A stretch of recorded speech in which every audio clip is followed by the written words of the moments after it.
சொல்லு. தாசில்தார் குருசாமிய நீ ஏன் வெட்டின? நான் வெட்டல. யாரு சொல்லி வெட்டின? உன் கூட யாரெல்லாம் இருந்தாங்க? என் கூட யாரும் இல்லை, எனக்கு எதுவுமே தெரியாது. ஆஸ்பத்திரியில குருசாமிய கொலை செஞ்சது யாரு? எனக்கு எதுவுமே தெரியாது.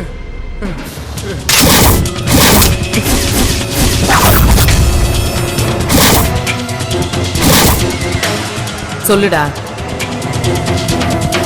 சொல்லு.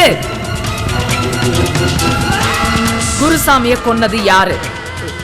கொல்ல சொன்னது யாரு? ட்ரிகர் அழுத்துறதுக்கு எனக்கு ஒரு செகண்ட் ஆகாது. எனக்கு தேவை உண்மை, இல்லாட்டி உன் உயிர். சொல்லுடா.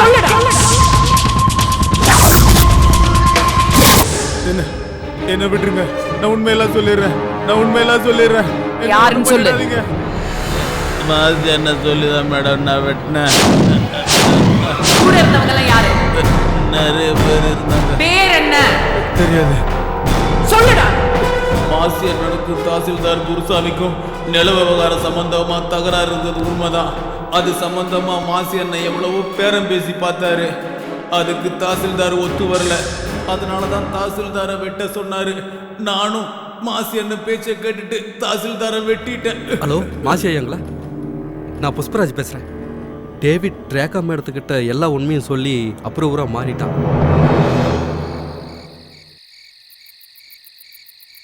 கேஸ் ரொம்ப ஸ்ட்ராங்கா இருக்கு, ரொம்ப கஷ்டங்க. குருசாமியை டேவிட் தான் வெட்டினாங்கிற விஷயத்தை வேற யாராவது சொல்லி இருந்தா அவங்களுக்கு பணத்தை கொடுத்தோ இல்ல ஆளை வச்சு மிரட்டியோ இந்த கேஸை உல்டா பண்ணியிருக்கலாம். ஆனா உங்க சம்சாரமே டேவிட்டை அடையாளம் காட்டிட்டாங்க. அங்கதான் நம்ம கேஸுக்கே பெரிய வீக் பாயிண்ட். அந்த டேவிட் வேற அப்ரூவரா மாறிட்டான். இதை வச்சு அந்த ஏசிபி ரேகா நம்ம காலேஜ் கட்டுறதுக்காக கவர்மெண்ட் நிலத்தை ஆக்குபை பண்ணுமே, அந்த விஷயத்தை தோண்டி துருவி எடுத்துருவா. அது மட்டும் இல்லைண்ண, பிரஸ்ஸ கூப்பிட்டு இந்த விஷயத்தை வெளியில சொல்லிட்டானா அவ்வளவுதான் அண்ணே, உங்க பொலிட்டிக்கல் கேரியரே காலி ஆயிடும் அண்ணே. உங்களுக்கு மந்திரி பதவி கிடைக்குது, கிடைக்காம போகுது, அது வேற விஷயம் அண்ணே. ஆனா இந்த விஷயம் தலைவருக்கு தெரிஞ்சிடுச்சுன்னா இப்ப இருக்கிற பதவியும் காலி ஆயிடுமே. என்ன பண்ண போறீங்க? சரி, அந்த டேவிட் வந்து சாட்சி சொல்லாட்டா? அண்ணே, அந்த டேவிட் தான் அப்ரூவரா மாறிட்டான் அண்ணே. அவன் தான் அப்ரூவரா மாறுது எல்லாத்துக்கும் தெரியுமே. சும்மா அப்ரூவரா மாறிட்டான் பல்லவி பாடுற. அண்ணா, ஒரு 5 அடி 8 அங்குலத்துல ஒரு சவப்பொட்டி ரெடி பண்ணிட்டு சரிண்ணே. போ. முக்கியமா அந்த சவப்பொட்டியில சிலுவை இருக்கணும். போ. ஓகேண்ணா.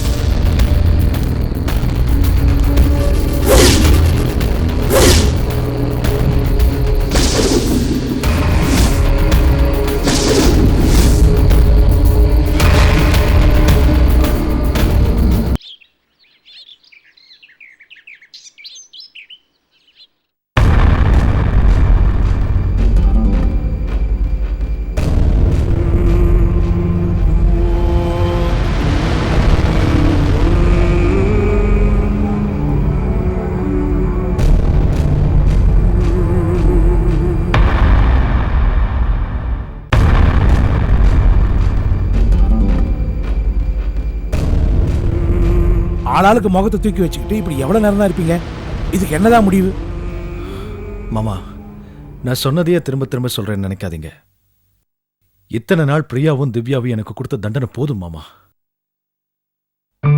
அன்னைக்கு நான் குடிச்சிட்டு வந்தேன்னு வீட்டு விட்டு போறேன்னு சொல்றாளே, கல்யாணம் இத்தனை வருஷத்துல என்னைக்காவது ஒரு நாள் நான் இந்த மாதிரி நடந்துட்டு இருக்கேன் நானு அவளை மனசு தொட்டு சொல்ல சொல்லுங்க.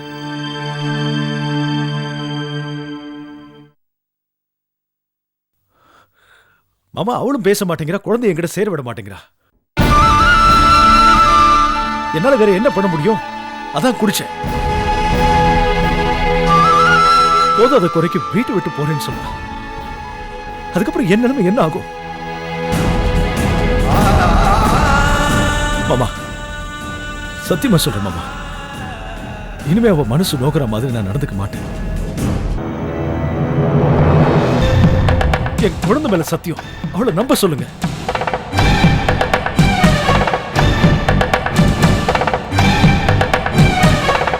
நீ என்னம்மா சொல்ற? இவர் சொல்றதை எப்படிப்பா நம்புறது? நேர்மையான போலீஸ் ஆபீசரா இருந்தாருன்னு சந்தோஷப்பட்டுட்டு இருந்தேன். ஆனா லஞ்சம் வாங்குறதுல இருந்து பொம்பளைங்களை ஏமாத்துற வரைக்கும் எல்லா காரியமும் செஞ்சிருக்காரு.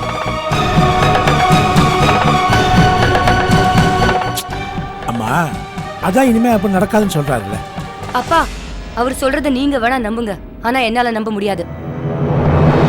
அம்மா, இப்படி ஒருத்தருக்கு ஒருத்தர் சண்டை போட்டுக்கிட்டே இருந்தா எப்படிதான் குடும்பம் நடத்த போறீங்க? நீயும் இந்த குழந்தைய நல்லா இருக்கணுங்கிறத நான் உயிரே வச்சிருக்கேன். நீங்க இப்படியே சண்டை போட்டு இருந்தீங்கன்னா நான் சாக வேண்டிதான். எதுக்கும் ஒரு நியாயம் இருக்கு. சரிப்பா, நான் இங்க இருக்கிறதுக்கு தயாரா இருக்கேன்.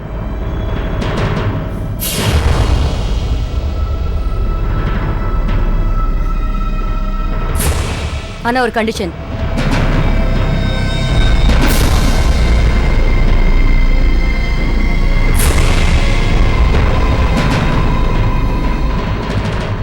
என்ன கண்டிஷன்மா?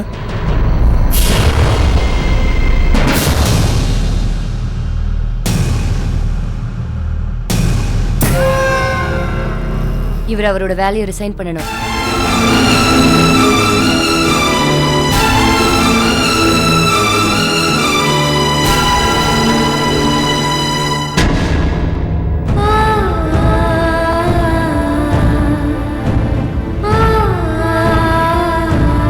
அப்படி அவர் வீட்டோடயே இருக்கிறதா இருந்தா நானும் என் பொண்ணும் இந்த வீட்டுல இருக்கிறதுக்கு தயாரா இருக்கும்.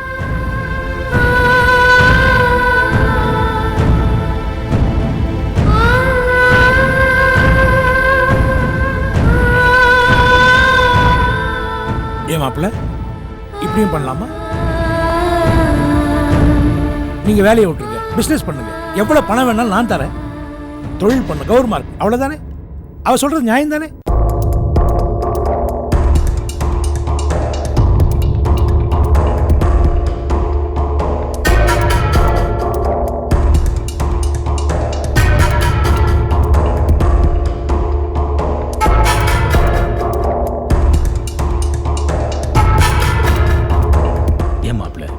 ஏன் பேச மாட்டேங்கிறீங்க?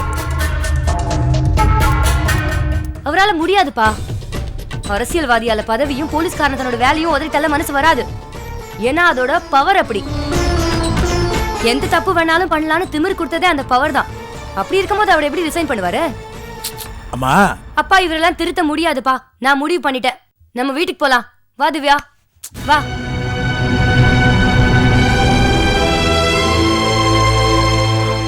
மாமா, என்ன மாமா இது? மாமா,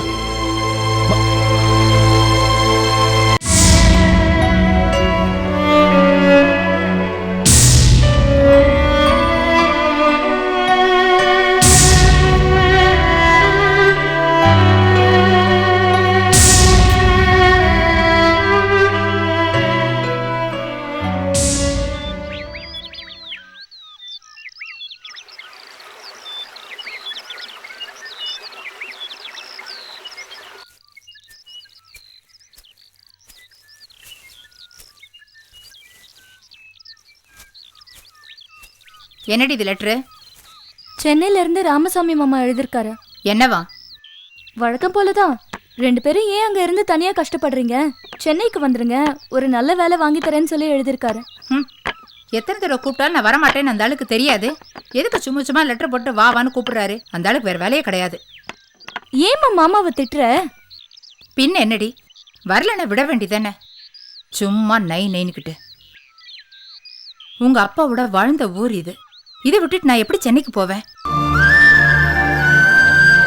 இனி கூட ஊருக்குள்ள போனா போலீஸ்காரமன் என்ன மரியாதை கொடுக்குறாங்க தெரியுமா?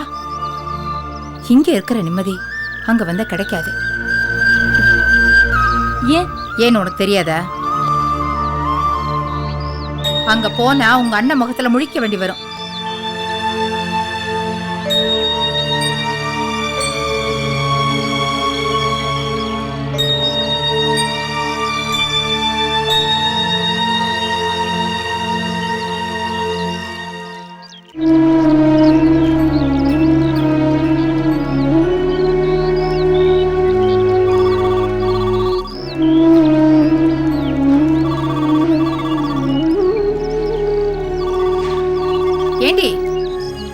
என்னடி ஆச்சு உனக்கு? ஏன் இப்படி கல்லு மாதிரி உட்காந்துருக்க?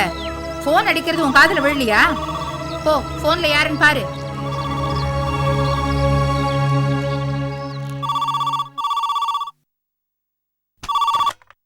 ஹலோ, நான் அண்ணன் பேசுறேன்டா. அண்ணா நல்லா இருக்கியா? ரொம்ப நல்லா இருக்கேன்டா. நீ அம்மா எப்படி இருக்கீங்க? நல்லா இருக்கோம். ஏன் நான் இவ்ளோ நாளா ஃபோன் பண்ணவே இல்ல? அத வேலை பிஸினால ஃபோன் பண்ணாம இருந்தேன்டா. வேற ஒண்ணும் இல்ல. யாரடி போன்ல? உங்க அண்ணனா? டேய், எங்களுக்கு ஃபோன் பண்ண வேண்டாம்னு எத்தனை தடவை சொல்லிருக்கேன். டேய் அம்மா, அம்மான்னு சொல்லாதடா. அந்த வார்த்தையை சொல்றதுக்கு உனக்கு அருகதை கிடையாது. போன வை. அம்மாவா? இத பாருடி, அண்ணன் ஃபோன் பண்ண அப்படி இப்படி பேசிட்டு இருந்த தொலைச்சு எடுத்துருவேன், ஜாக்கிரதை. அம்மா, அண்ணன் பாவம்மா. ஏய், அவன் பாவம் இல்லடி, அவனை பெத்தேன் பாரு, அதான் பாவம். போ உள்ள போய் வேலை பாரு. அண்ணனா அண்ணன், ஆளும் அவனும் ஃபோன் பண்றான்.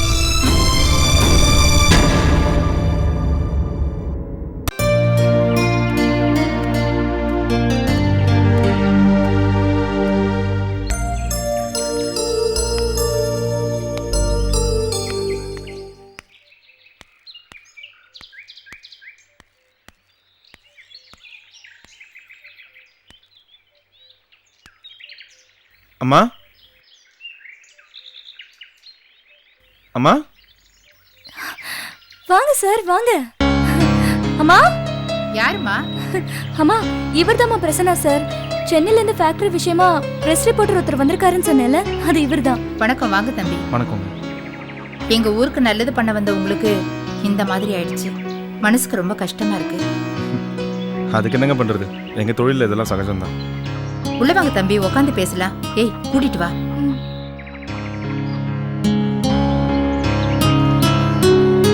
இன்னும் 2 நாள் ரெஸ்ட் எடுத்துக்கலாம்ல? ஏன் இங்கேயும் அங்கேயும் நடந்துட்டு இருக்கீங்க? எத்தனை நாள் தான் படுத்துட்டே இருக்கிறது, சும்மா கொஞ்சம் நடக்கணும்னு தோணுச்சு. அப்படியே இந்த புக்ஸை கொடுத்துட்டு போலாமே வந்தேன். சொல்லிருந்தா நானே வந்து வாங்கியிருந்திருப்பேன்ல. நான் வாங்கிட்டு போன புக்கை நான் கொடுக்குறது தானே முறை.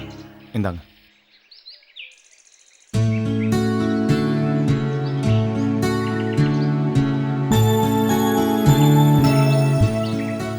அப்போ புக்ஸை கொடுக்கறதுக்காக மட்டும்தான் வந்தீங்களா?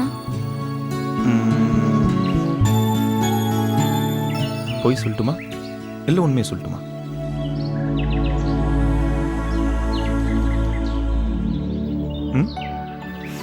உங்க இஷ்டம்.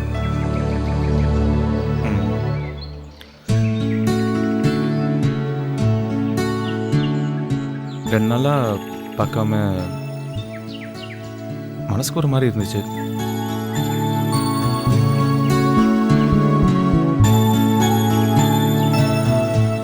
எனக்கும் தான்.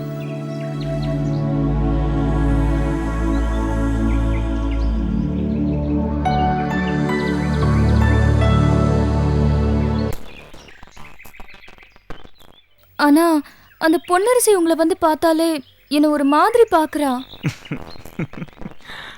பார்க்காம வேற என்ன பண்ணுவா?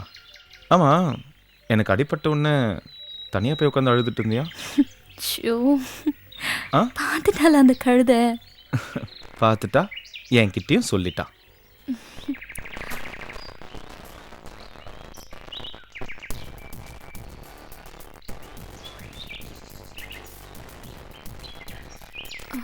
ஆமா, ஃபேக்டரி வேலை முடிஞ்சதும் மறுபடியும் சென்னைக்கே போயிடுவீங்களா? இல்லைங்க, இதே ஊர்ல இருந்து ஒரு பொட்டி கடை வச்சு பொழைச்சிக்கலான் இருக்கேன்.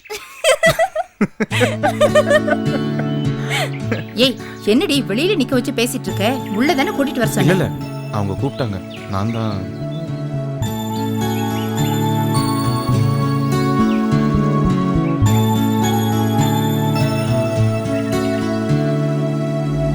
ரொம்ப தேங்க்ஸுங்க. அப்போ நான் கிளம்புறேன். உடம்ப பாத்துக்கங்க தம்பி.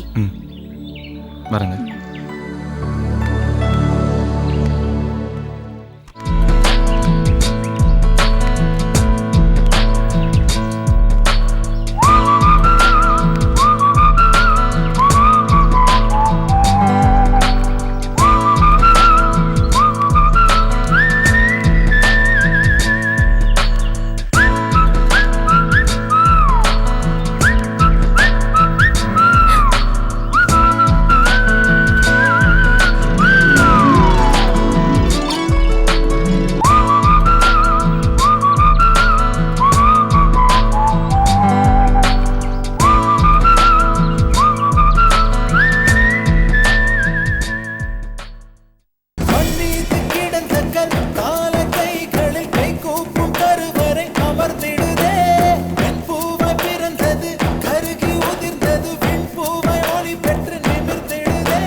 பலம் உடைத்திடு பகைவர்